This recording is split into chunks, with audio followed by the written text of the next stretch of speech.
PCR urban building types. So we're here in Manhattan, New York. We're going to look at a few different building types.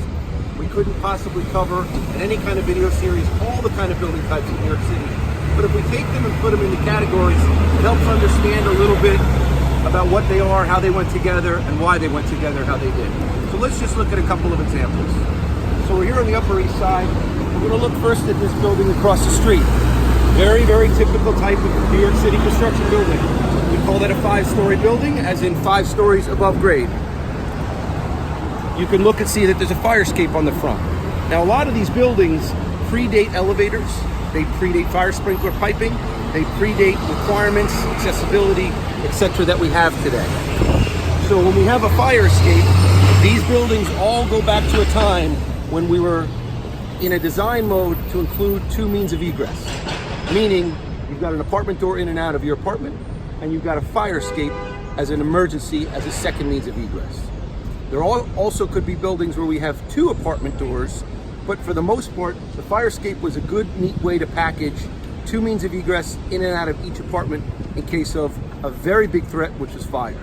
I say very big threat, this predates fire sprinkler, this predates pump technology and code that we have today, and everything was made of wood except for your big, large structures.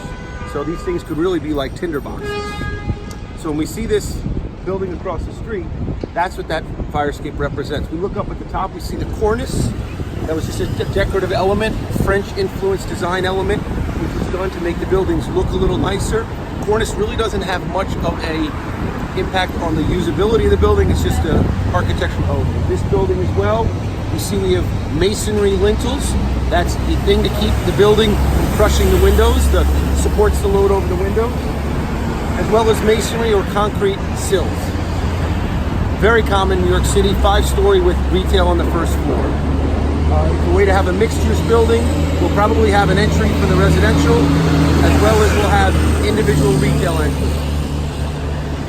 The other thing of note is when we built these buildings, this was the height, pre-elevator, that fire ladders could reach, which is why the human aspect of we're willing to walk 5 or 6 stories, no more. It wasn't just that. It wasn't just that we built 5 or 6 story buildings because that's what we were willing to endure up and down as a living space. It was also that we could reach it with a ladder, as well as pre-elevator. It was an acceptable zoning height, an acceptable usable height. A lot of the first zoning acts of the country were in New York City.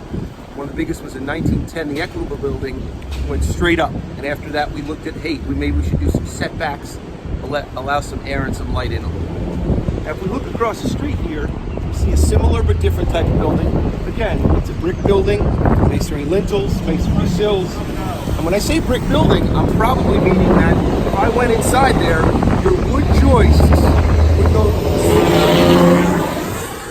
New York City, sidewall to sidewall, and your brick walls would be load-bearing, meaning they're supporting the wood joists. Similar kind of building.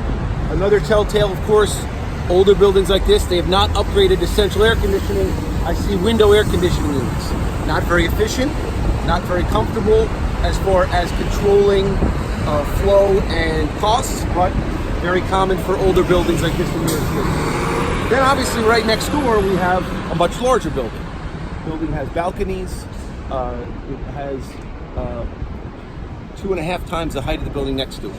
A lot of times with buildings like this, it's actually not dictated by height in New York City, but it's dictated by how much can I build, my zoning square foot.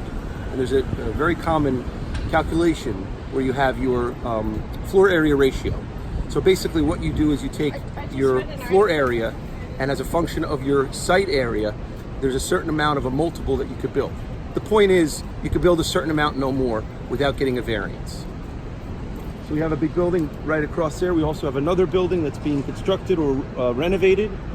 And then I want to just point over to here, this corner building. Similar, but a little different than the other buildings. Fire escape, brick building, retail first floor, very, very common. And then again, like everything else in New York City, the eclectic part of it is right next to it is another newer condo building skyscraper. So these are just a couple of the building types that we like to look at when we do our building inspections. A lot of them harken back to pre-World War II. Whenever you hear pre-World War or pre-war, pre-World War II, 1900, 1910, 1920, brick masonry building, meaning brick supporting wood joists, and a lot of those predate elevators, predate sprinkler, predate fire alarm, predate laundry room. A lot less of an amenity and sizing than we have today. There's just a couple uses, couple building types we have. I could go on and on, but that's just a couple pieces of it. So we'll see you in the next video series. Thanks for watching.